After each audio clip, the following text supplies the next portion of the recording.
नमस्कार, मी नम्रता कुकिंग आणि बरंच काहीमध्ये पुन्हा एकदा तुम्हा सगळ्यांचं मनापासून स्वागत करते. आजची आपली रेसिपी आहे कॅरमल पुडिंग मिल्क पावडरपासून. चला तर वेळ न घालवता आपण रेसिपीला सुरुवात करूया. सर्वात आधी एका पॅनमध्ये अर्धा कप साखर आपण घेणार आहोत आणि 1 मोठा चमचा पाणी. कॅरमल बनवण्यासाठी आपल्याला एवढंच याच्यामध्ये घालायचं आहे, कारण ही शुगर जशी मेल्ट होते तसं ती कॅरमलाइज्ड होते.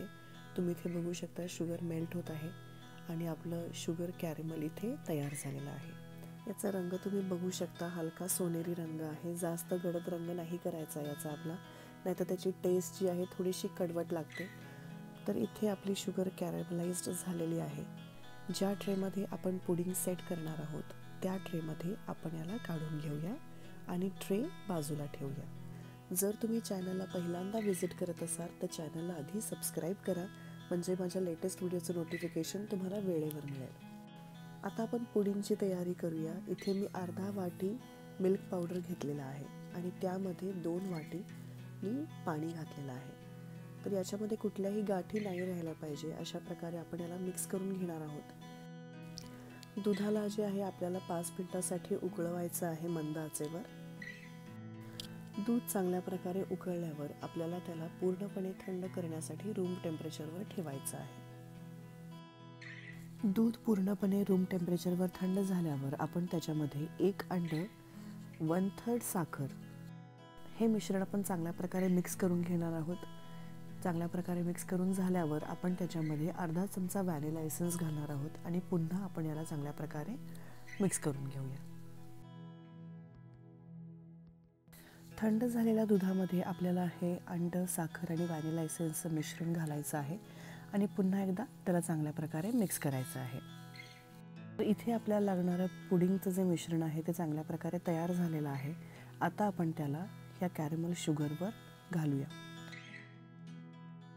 आपण याला स्टीम करणार आहोत. त्यासाठी मी एका भांड्यामध्ये पाणी उकळत ठेवलेलं आहे आणि त्यामध्ये आपण हे पुडिंग सेट करण्यासाठी ठेवणार आहोत. जेव्हा आपण पुडिंग स्टीम करण्यासाठी ठेवतो तेव्हा याची आपल्याला काळजी घ्यायची आहे की ते पाणी जे आहे ते उकळत असलं पाहिजे ऑलरेडी, आणि त्याचं झाकण जे आहे ते चांगल्या प्रकारे कवरसुद्धा झालं पाहिजे.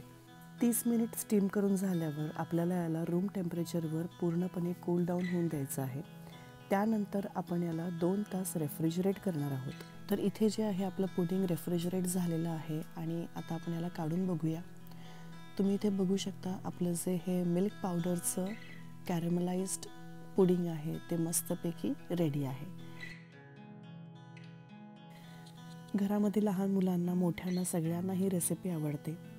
जेवणानंतरच्या डेझर्टसाठी फार मस्त अशी रेसिपी आहे. पटकन बनून होते आणि पदार्थसुद्धा कमी लागतात. तर आपलं जे मिल्क पावडरचं पुडिंग आहे ते इथे मस्तपैकी सेट झालेलं आहे, तुम्ही इथे बघू शकता. तर रेसिपी कशी वाटली मला कमेंटमध्ये नक्की सांगा. रेसिपीला शेअर करा, व्हिडिओला लाईक करा, चॅनलला सबस्क्राईब करा. असंच पुन्हा एकदा भेटूया एखाद्या नवीन रेसिपीसोबत. तोपर्यंत पौष्टिक खा आणि स्वस्थ राहा.